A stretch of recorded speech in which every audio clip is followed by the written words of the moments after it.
Hello everyone, कैसे हैं आप सब। स्वागत है आप सभी का एमके क्लासेस में।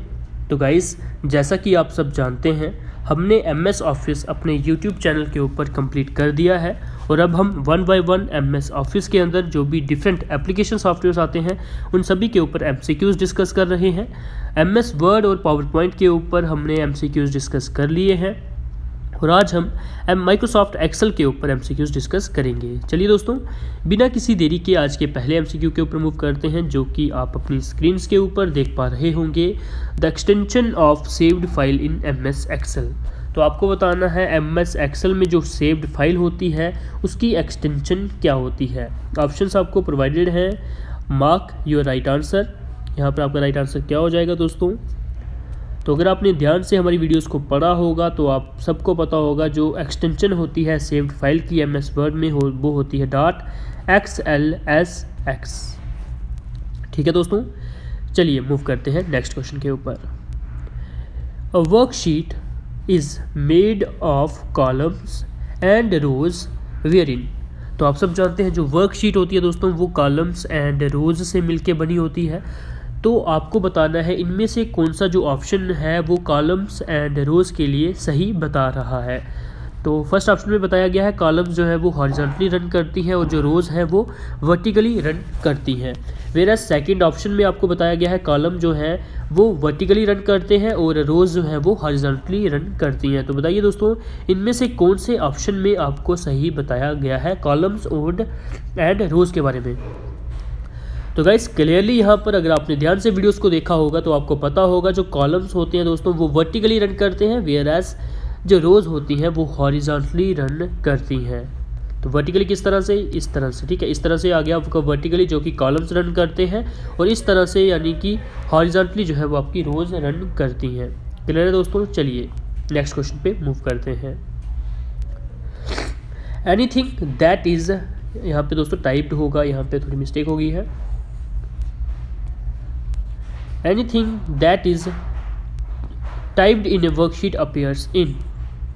तो आपको बताना है जो कुछ भी यानी कि एनीथिंग जो भी टाइप किया जाता है वर्कशीट में वो कहाँ पर अपेयर होता है। क्या वो सिर्फ फार्मूला बार में अपेयर होता है, एक्टिव सेल में अपेयर होता है, both active cell and formula bar, all of above या फिर नन ऑफ अबव। तो दोस्तों आपको बताना है जो भी आप वर्कशीट में टाइप करते हो वो कहाँ पे अपेयर होता है। तो होप आप सब ने इसका जो राइट आंसर है वो मार्क कर दिया होगा। तो यहाँ पर आपका जो राइट आंसर होगा दोस्तों वो होगा option number third, that is active cell में तो वो अपेयर होगा ही होगा, वेयर एज फार्मूला बार में भी अपेयर होता है जो भी आप वर्कशीट में लिखते हो। ठीक है गाइस, चलिए नेक्स्ट क्वेश्चन पे मूव करते हैं। MS Excel is used for. Options आपको प्रोवाइडेड है जैसे कि letter writing, spreadsheet calculation, presentation, painting and none of above. तो दोस्तों आपको बताना है एमएस एक्सेल जो है वो किसके लिए यूज़ किया जाता है। तो क्लियरली यहाँ पर आप काफ़ी इजी क्वेश्चन है। आप सब जानते हैं एमएस एक्सेल का दूसरा नाम क्या है, स्प्रेडशीट जो है सॉफ्टवेयर से बोला जाता है। तो यहाँ पर स्प्रेडशीट आपको एक ही ऑप्शन में देखने को मिलेगा जो कि option number second, that is MS Excel is used for spreadsheet calculation. चलिए दोस्तों नेक्स्ट क्वेश्चन पे मूव करते हैं। A collection of worksheets is called. Worksheets की कलेक्शन को हम क्या कहते हैं, क्या उसे हम एक्सेल बुक कहते हैं, वर्कशीट्स, एक्सेल शीट्स, वर्कबुक या फिर नन ऑफ दीज आपका जो है राइट आंसर होगा। दोस्तों बताइए इसमें से कौन सा जो है आपका राइट आंसर हो जाएगा। तो आप सबको पता होना चाहिए दोस्तों जो कलेक्शन होती है वर्कशीट्स की उसे हम कहते हैं कंप्लीट वर्कबुक। ठीक है, वर्कबुक हम कहते हैं अ कलेक्शन ऑफ वर्कशीट्स को। ठीक है दोस्तों, चलिए मूव करते हैं नेक्स्ट क्वेश्चन के ऊपर। The default view in Excel is dash view. तो आपको बताना है जो डिफ़ॉल्ट व्यू आपको एमएस एक्सेल का दिखता है जब आप एमएस एक्सेल को ओपन करते हो तो उस व्यू को हम क्या कहते हैं, या फिर वो व्यू कौन सा होता है जो हम जैसे ही एमएस एक्सेल को ओपन करते हैं तो जो हमें व्यू दिखता है उसे हम क्या कहते हैं। क्या हम उसे वर्क व्यू कहते हैं, ऑटो व्यू, नॉर्मल व्यू या फिर रोमन व्यू हम उसे कहते हैं। तो गाइज यहाँ पर जो आपका राइट आंसर होगा वो होगा नॉर्मल व्यू। ठीक है, जो डिफ़ॉल्ट व्यू हमें एमएस एक्सेल का देखने को मिलता है उसे हम कहते हैं नॉर्मल व्यू। ठीक है दोस्तों, नेक्स्ट क्वेश्चन पे मूव करते हैं। The letter and number of the intersecting column and row is the. ठीक है, आपको बताना है आप सब जानते होंगे जो कॉलम्स होते हैं आपके उनको हम अल्फ़ाबेट्स यानी कि ABCD से डिनोट करते हैं, और जो आपकी रोज़ होती हैं उनको हम नंबरिंग देते हैं, यानी कि 1 2 3 4 इस तरह की नंबरिंग्स हम देते हैं। तो जब आपकी कॉलम्स और रोज़ जो हैं वो इंटरसेक्ट करती हैं उसके बाद ही आपका जो है एक सेल बनता है। ठीक है, मान लीजिए अगर आपका बी कॉलम जो है बी जो आपका कॉलम है वो सेकंड नंबर की रो से इंटरसेक्ट कर रहा है, तो आपका जो सेल बनेगा वो बनेगा B2। ठीक है, B2 आपका जो है वो सेल बनेगा। तो ये B2 जो हमने लिखा उसे हम क्या कहते हैं ये आपको बताना है दोस्तों। ठीक है, क्या हम उसे सेल लोकेशन कहते हैं, सेल पोजीशन कहते हैं, सेल एड्रेस कहते हैं, सेल कोऑर्डिनेटर कहते हैं, फिर सेल कंटेंट कहते हैं। तो गाइस बताइए, the letter and the number, ठीक है, of the intersecting column and row is the. तो क्लियरली यहाँ पर आपको दोस्तों, आपने अगर ध्यान से हमारी वीडियोस को समझा होगा तो आपको पता होगा इसे हम क्या कहते हैं। तो इसे हम कहते हैं दोस्तों सेल एड्रेस। ठीक है, सेल एड्रेस यहाँ पर जो है आपका राइट आंसर हो जाएगा, यानी कि जब कॉलम एंड रोज जो इंटरसेक्ट करते हैं उसके बाद जो आपका सेल बनता है उसके हम उसका जो नाम आता है, जैसे B2 यहाँ पे आया था तो इसे हम सेल एड्रेस कहेंगे। ठीक है दोस्तों, चलिए मूव करते हैं नेक्स्ट क्वेश्चन के ऊपर। Is equal to sum B1/B10 is an example of. तो ये आपको बताना है is equal to sum B1 colon B10 जो है ये आपको क्या बता रहा है कि ये एक फंक्शन है, फार्मूला है, सेल एड्रेस है, वैल्यू है, फिर नन ऑफ दिस है। तो गाइस मैंने आपको जब MS एक्सेल अपने YouTube चैनल के ऊपर पढ़ाया था तो मैंने आपको डिफरेंट फार्मूलेज बताए थे, वहाँ पर एक फार्मूला ये भी बताया था कि सम का फार्मूला हम किस तरह से लिखते हैं। तो अगर आपने वो लेक्चर देखा होगा तो आपको पता होगा, अगर आपने चलो लेक्चर नहीं भी देखा तो आपको ये चीज़ तो पता होगी इक्वल टू के साथ क्या स्टार्ट होता है, हमेशा फार्मूला जो है वो इक्वल टू के साथ स्टार्ट होता है। तो यहाँ से भी आप बता सकते हो कि ये जो है एक फार्मूला होगा। ठीक है दोस्तों, तो यहाँ पर जो आपका राइट आंसर होगा वो होगा फार्मूला। ठीक है, तो ये फार्मूला जो है वो आपकी B1 सेल से लेकर B10 नंबर तक की जो सेल्स होंगी उन सभी को जो है प्लस करके आपको जो है रिजल्टेंट प्रोवाइड करेगा। ठीक है, ये सम का फार्मूला, यानी कि ये B1 से लेकर B10 तक जितनी भी आपकी सेल्स हैं इन सबको प्लस करके आपको जो है रिजल्ट प्रोवाइड करेगा। ठीक है, सम का फार्मूला इस तरह से काम करता है। चलिए दोस्तों नेक्स्ट क्वेश्चन पे मूव करते हैं। In Excel an active cell can be represented by. जो एक्टिव सेल होता है दोस्तों एक्सेल में, MS एक्सेल में जो एक्टिव सेल होता है उसे हम किस तरह से रिप्रेजेंट करते हैं। ऑप्शंस आपको प्रोवाइडेड है, 4A के साथ रिप्रेजेंट करते हैं, A4 के साथ, A@4 के साथ, या फिर S1A के साथ। तो गाइस याद रखिएगा आप कि हमेशा जो भी आपका एक्टिव सेल होगा, तो आप सब जानते हैं एक्टिव सेल जो है वो किससे बनता है, intersection of rose and column से। तो जो आपका सेल का नाम जो लिखा जाता है पहले कॉलम का एड्रेस लिखा जाता है, यानी कि पहले क्या लिखा जाएगा, अल्फ़ाबेट। तो पहले आपका अल्फ़ाबेट आएगा, उसके बाद जो भी आपकी रो होगी उसका नंबर आएगा, जैसे A3 मान लीजिए, A2 मान लीजिए, B1 मान लीजिए, B4 मान लीजिए। इस तरह से जो है आपके सेल्स को जो है रिप्रेजेंट किया जाता है। तो इस तरह से आपको कौन सा ऑप्शन प्रोवाइडेड है बताइए।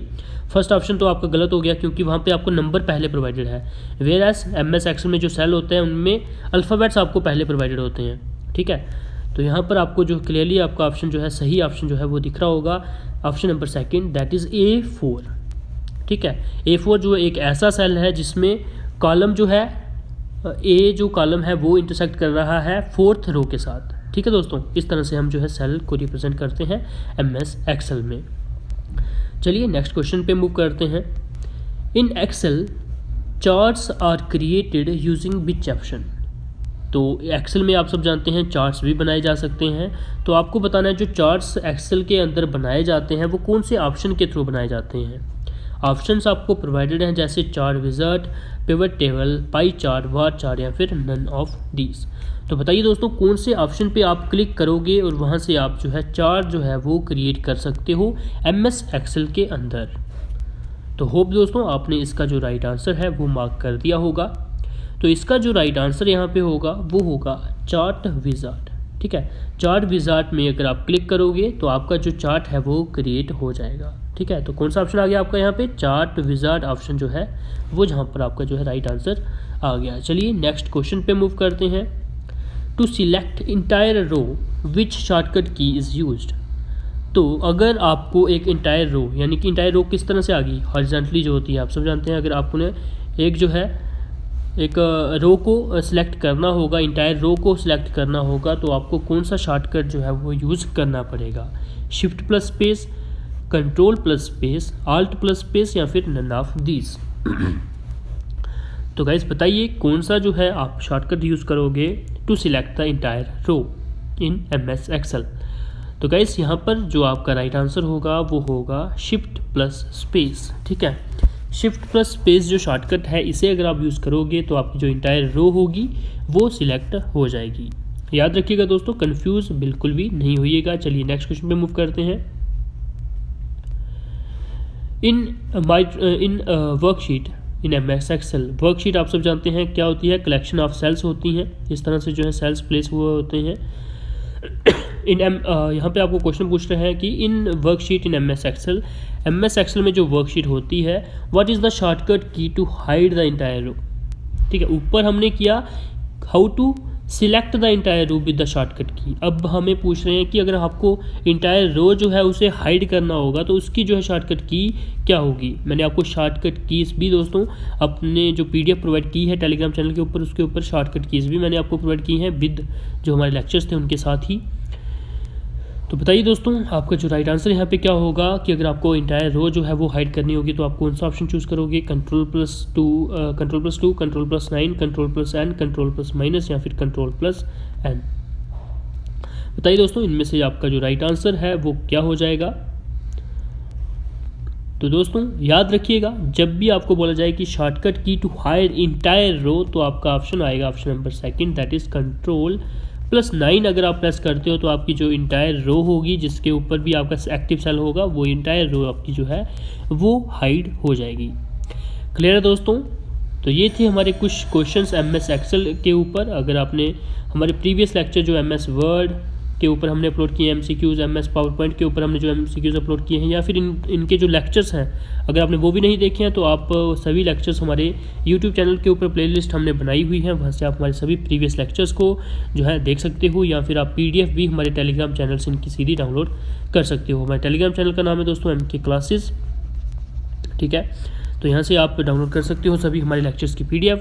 और दोस्तों अगर अभी तक आपने हमारे YouTube चैनल को सब्सक्राइब नहीं किया है तो जरूर से हमारे YouTube चैनल को भी सब्सक्राइब कर लीजिएगा और बेल आइकन को जरूर से प्रेस कर दीजिएगा ताकि हमारी सभी लेटेस्ट वीडियोस की नोटिफिकेशन आप तक आ जाए। डेली 5 वीडियोस हम अपलोड करते हैं जो कि आपके JK SSB, finance, account assistant और सब इंस्पेक्टर के लिए काफ़ी हेल्पफुल हो सकती हैं। दोस्तों आज की वीडियो में हम इतना ही रखते हैं। All the best guys, keep preparing for your upcoming exam.